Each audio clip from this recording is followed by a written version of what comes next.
Whether or not the Firebirds play today, it's a win for the Orleans family. We got Leiter hanging out here, speaking to the team. First off, you've spent 5 days, is it, in Orleans? You mean this trip? Yeah. Or over the years? Yeah, we got here Friday. So, it'll be about 5 days. How's the trip been for 2019 for you? Fantastic. Been coming here a long time. Kelly Nicholson is a good friend, loves baseball. I love that he loves baseball. I think this is a slice of baseball nirvana. Been coming up here since 2009 with my family, and I have as much fun or more than I think the kids do. Yeah, I was going to ask you that. It seemed like today, you obviously had lots of fun playing 19 years of professional baseball, but today it seemed like you were just having so much fun talking to these guys and learning or helping them just in influence in their game. How cool is that for you? It's very cool. I think my experience and why I'm so passionate in my words and also my actions of trying to impart my knowledge based on my experience, right? I mean, that's what life is. I got a chance to play 23 years of professional baseball. I had ups and downs. I was blessed and grateful and lucky to have gotten 19 years in, pitched in a few World Series, won a couple of them. I had my success. And I think what makes me want to do this more is that I see kids that love it. I see players that want to be better, and I know what they're going through. Because if you've done it, no matter what you do in life, you're going to experience the ups and the downs. Very few people just experience the ups, right? So when I explain what I think works, it's because it did for me. Right. And I believe in it so much that I want to impart that on somebody. And Kelly's given me this forum based on our friendship. This is 10 years now, coming up here talking to the birds, Scotty. So it's pretty cool.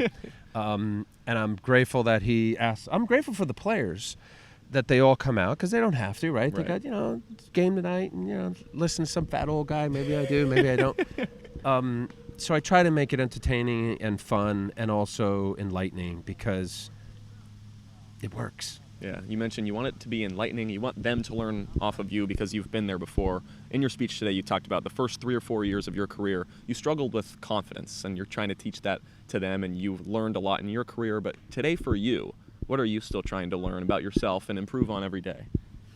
Trying to lose this fat a little bit. I've been doing a little keto, trying to improve on my size. Yeah. When you're 53, you start worrying about other stuff. So what am I trying to do? I work at MLB Network. That is a blast with Harold Reynolds and Greg Amsinger and John Smoltz and Pedro Martinez and Jim Thome and Sean Casey and all those guys. So I'm still in the game. I retired in 2006. The Yankees, I did the Yankees Yes Network for 12 years. I recently stopped doing that. My son is a senior in high school. He's going to go on to Vanderbilt. I got a chance to watch a lot of those games. So I think my place where I am in life is wanting to give as much information, knowledge, and my experience to either fans as somebody who talks baseball on television, or in this case, here with these young players for Orleans high school, whether it's high school, college, or even pro ball. You mentioned that you've spent some time with the Yes Network. In an interview with Michael Kay a while back, you said that in your first start ever, Don Mattingly was playing first base, and you were just so starstruck almost to be playing on the same field as him. And I want to ask you, from that day to now, what has changed in your mindset towards the game of baseball? Wow. Some heavy stuff. Yeah, it was pretty cool. So I did the center stage with Michael Kay, and I thought it was pretty neat. I'm 3 years out of high school, 84 to 87. Is that 3 or 4 years? 4 years, right? Am I adding that up right? I think so. 3.5 seasons. My debut, I look over, Mattingly is telling me, okay, I got the bunt play. I turn to second base. Willie Randolph is playing second. I got Bobby Meacham at short, and I got Mike Pagliarulo at third. You're shaking a little bit? Pretty cool stuff. So when he did that, or Willie Randolph was like, all right, me and you on double play. You stand back on the mound as a young player that hasn't pitched in the big leagues yet. And I'm saying, wow, Willie Randolph is saying, I got you at double play. And Don Mattingly, the great Donnie Baseball. So what happens in life, in whatever you do, the more you experience something, not that you get jaded, you just get comfortable. And hopefully in getting comfortable, you gain, with part of that experience is success. And hopefully that success is something that you're trying to achieve. And whatever that definition of success is. In baseball, it's All-Star games, World Series championships, contracts, and all that. Or in what I'm doing now with television, MLB Network, I want to put on a good show. And Monday I'm going to be working with Mark DeRosa and Lauren Shahadi, and we're going to do a show, and I want to put, so it's. Yeah. I think you're always challenging yourself to be the best you could be, and it's kind of the same stuff that I was saying with the guys. It's like, while the result, you get paid for the result. If you're thinking about the result, you're really not going to get consistent, favorable results because you're really not focused on the process. And the process is what do I have to do? Mm-hmm. As a pitcher, it was to be mentally and physically prepared. It was to make quality pitches. It was to exploit a hitter's weakness, et cetera, et cetera. But that wasn't indicative as to whether you'd get a positive result. Now, with television, or I help my son coaching and all that, is, how can I take something out of this and impart something favorable or learn something? Right. Yeah. You talk about coaching your son, and I've watched you. Sunday you were coaching the pitchers. You coached everybody today, and you're going to do it a little bit later after this interview. Is that something you'd ever want to go into as a career-wise? No. Why? I like my life. That's good. No, I don't want to say it in a bad way. I was blessed. I was lucky in so many ways. I love teaching, and I love being around the guys, Mm-hmm. and certainly as a guy who pitched and was through the ebb and flow and the highs and lows, and I experienced everything. Injury, success, failure, cool stuff, bad stuff. So I kind of can see it and visualize, okay, what can be pulled out? What can I add? What can I help? What the coaches do and the time that they put in, especially at the major league level, professional level, those folks, they work. Yeah. I mean, I know it's only a baseball game. 7:05 baseball game in the big leagues. You're getting there as a coach at noon. Major League Baseball games now, right? They're 4 hours. Well, not in Yankee the next game. few years. They're going to speed them up, right? Yeah, okay. We'll worry about pace of play.